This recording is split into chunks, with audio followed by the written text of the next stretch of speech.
2025 లేదా 26లో డిగ్రీ లేదా బీటెక్ చదివారా? సాఫ్ట్‌వేర్ జాబ్ కోసం ఎదురు చూస్తున్నారా? అయితే కోడ్ జ్ఞాన్ 100 డేస్ కోర్సులో చేరండి, జాబ్ సాధించండి.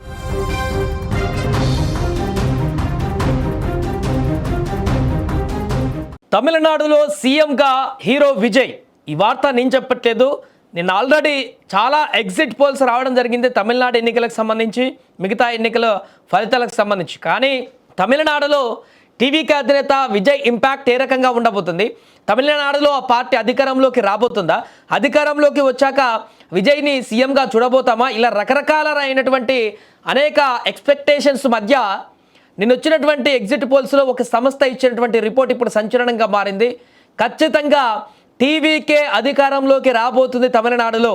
విజయ్ ముఖ్యమంత్రిగా తన యొక్క అధికారాన్ని చేపట్టబోతున్నారనేటువంటి విషయాన్ని ఒక ఎగ్జిట్ పోల్ సంస్థ వెల్లడించడం జరిగింది.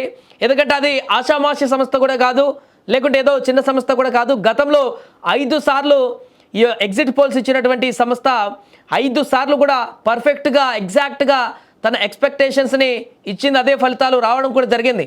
కాబట్టి ఇప్పుడు తమిళనాడులో మేజర్గా డిఎంకేకి చాలా వరకు ఎగ్జిట్ పోల్స్ ఇచ్చినా కూడా ఈ సంస్థ ఇచ్చినటువంటి ఎగ్జిట్ పోల్స్ పైన ఇప్పుడు ఆసక్తికరంగా చర్చ కొనసాగుతుంది.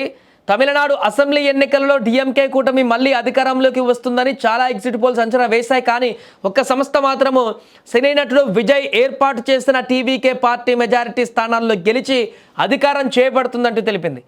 యాక్సిస్ మై ఇండియా అనేటువంటి సర్వే విజయ్ పార్టీ సునామీ తథ్యం అంటూ కూడా జోస్యం చెప్పింది. ఆ సంస్థ అంచనా ప్రకారం టీవీకేకి 98 నుంచి 120 స్థానాలు, డిఎంకే కూటమికి 92 నుంచి 110 స్థానాలు, అన్నా డిఎంకేకి కూటమి 22 నుంచి 30 సీట్లకు గెలిచేటువంటి అవకాశం ఉంది.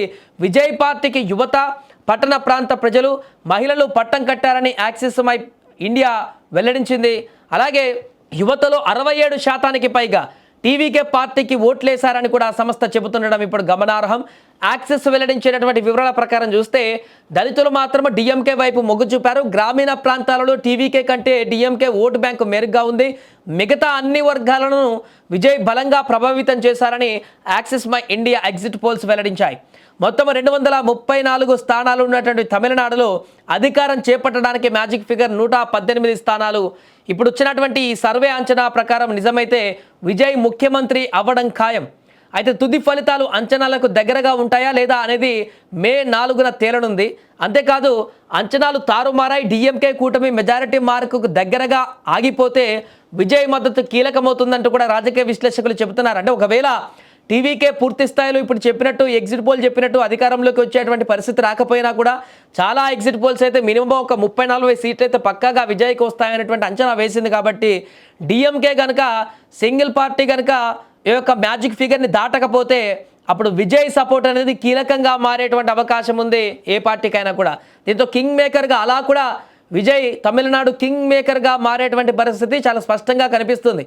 గతంలో పలు రాష్ట్రాల అసెంబ్లీ ఎన్నికలు, పార్లమెంటు ఎన్నికలలో యాక్సిస్ మై ఇండియా సర్వేలు కూడా నిజమయ్యాయి. గతంలో 5 సందర్భాలలో మిగతా సంస్థలకు భిన్నంగా దీని అంచనాలు ఫలితాలు దగ్గరగా ఉన్నాయి కూడా. 2019 లోక్సభ ఎన్నికలలో బీజేపీ నాయకత్వంలోని ఎన్డీఏ కూటమికి 359 సీట్లు వస్తాయని అంచనా వేసింది. ఈ అంచనాకు అనుగుణంగా ఫలితాలు వచ్చాయి. 2024లో మహారాష్ట్ర అసెంబ్లీ ఎన్నికలకు, గతేడాది ఢిల్లీ అసెంబ్లీ ఎన్నికలు, అంతకుముందు మధ్యప్రదేశ్ శాసనసభ ఎన్నికల సమయాల్లో కూడా యాక్సిస్ మై ఇండియా ఖచ్చితంగా అంచనా వేసింది. మధ్యప్రదేశ్లో అన్ని సర్వేలు కాంగ్రెస్ గెలుస్తుందని చెబితే యాక్సిస్ మై ఇండియా మాత్రం బీజేపీకి 140 నుంచి 162 సీట్లు వస్తాయని జోసెన్ చెప్పింది. దాని అంచనాలకు చేరువగానే బీజేపీ 163 సీట్లతో అక్కడ మళ్ళీ అధికారంలోకి వచ్చింది. దీంతో ఇప్పుడు తమిళనాడులో కూడా విజయ్ అధికారంలోకి రాబోతున్నాడు అంటూ సర్వే చేయడము, తమిళనాడులో సీఎం విజయ్ అవుతాడని అభిమానులు హర్షం వ్యక్తం చేస్తున్న పరిస్థితి ఏర్పడింది. ఎందుకంటే అక్కడ పరిస్థితులు కూడా, గ్రౌండ్ రియాలిటీ కూడా ఆ రకంగానే కనపడుతుంది. దక్షిణ తమిళనాడులో బలహీనంగా మారినటువంటి అన్నా డిఎంకే పార్టీకి సంబంధించినటువంటి ప్రాంతాలలో ఇప్పుడు టీవీకే వాటిని ఫుల్ ప్లెడ్జ్డ్గా భర్తీ చేసింది అనేది చాలా స్పష్టంగా కనిపిస్తుంది. అండ్ అలాగే ప్రభుత్వ వ్యతిరేక ఓట్లన్నీ కూడా అక్కడ అపోజిషన్లో ఉన్నటువంటి అన్నా డిఎంకేకి కాకుండా ప్రజలందరూ కూడా కొత్తగా పార్టీ పెట్టినటువంటి టీవీకి అధినేత విజయ్కే మద్దతుగా నిలిచినట్టుగా కనపడుతుంది. అందుకే ముఖ్యంగా దక్షిణ తమిళనాడులోని అనేక జిల్లాలలో చాలా ప్రాంతాలలో విజయ్ పూర్తి స్థాయిలో సీట్లను సాధించుకోబోతున్నట్టుగా తెలుస్తుంది. అండ్ అలాగే తమిళనాడు రాజధాని చెన్నైలో కూడా చాలా వరకు ఇంపాక్ట్ చూపించేటువంటి అవకాశం ఉన్నట్టుగా కనపడుతుంది. చాలా నియోజకవర్గాల్లో అక్కడ విజయ్ గెలిచేటువంటి అవకాశం కనిపిస్తుంది. మిగతా నియోజకవర్గాలలో కూడా సెకండ్ పొజిషన్లో ఒకవేళ గెలవకపోతే సెకండ్ పొజిషన్లో వచ్చేటువంటి ఓటు శాతం అక్కడ రాబోతుందంటూ కూడా చెప్తున్నారు. ఇక తమిళనాడులోని అన్ని జిల్లా అర్బన్ ప్రాంతాలలో అయితే ఖచ్చితంగా విజయ్కి చాలా స్పష్టమైనటువంటి ఓటు బ్యాంక్ అయితే కనిపిస్తుంది అక్కడ. కాబట్టి అంటే రూరల్ ఏరియాలో కొన్ని స్థానాలు మినహా అర్బన్ ఏరియాలో ఉన్నటువంటి చాలా మేరకు ఓటు బ్యాంక్ అంతా కూడా గంపగుత్తగా టీవీకే పార్టీకి పడింది అనేటువంటి బలమైనటువంటి అభిప్రాయం వ్యక్తమవుతుంది. కాబట్టి రూరల్లో కూడా కొన్ని సీట్లు కలిసి వస్తే ఖచ్చితంగా టీవీకే పార్టీ అనేది సింగిల్ పార్టీగానే అధికారాన్ని కైవసం చేసుకునేటువంటి అవకాశం ఉన్నట్టుగా స్పష్టంగా కనిపిస్తుంది ఈ యొక్క సర్వే అంచనాను చూస్తే. మరి మిగతా సర్వేలతో పోలిస్తే ఇది కొంత డిఫరెంట్గా వచ్చినటువంటి సర్వే కాబట్టి మే 4న వెల్లడయ్యేటువంటి ఫలితాలు ఏ రకంగా ఉండబోతున్నాయి, విజయ్ నిజంగానే ముఖ్యమంత్రి పదవిని అధిరోహించబోతున్నారా, ఒకవేళ టీవీకి అధికారంలోకి వస్తే ఇది దేశ రాజకీయ చరిత్రలోనే ఒక సువర్ణ అధ్యాయంగా మారబోతుంది. విజయ్ పేరు మోగబోతుంది ఇప్పుడు దేశవ్యాప్తంగా. ఒకవేళ ఇది జరిగింది కనుక నిజమైతే, ఈ అంచనా కనుక నిజమైతే ఏమవుతుంది అనేది ఏప్రిల్ 4న చూద్దాం. ఏదేమైనా ఈ అంచనా సర్వేని బట్టి అయితే విజయ్ అభిమానులు ఇప్పుడు సంబరపడిపోతున్నారు.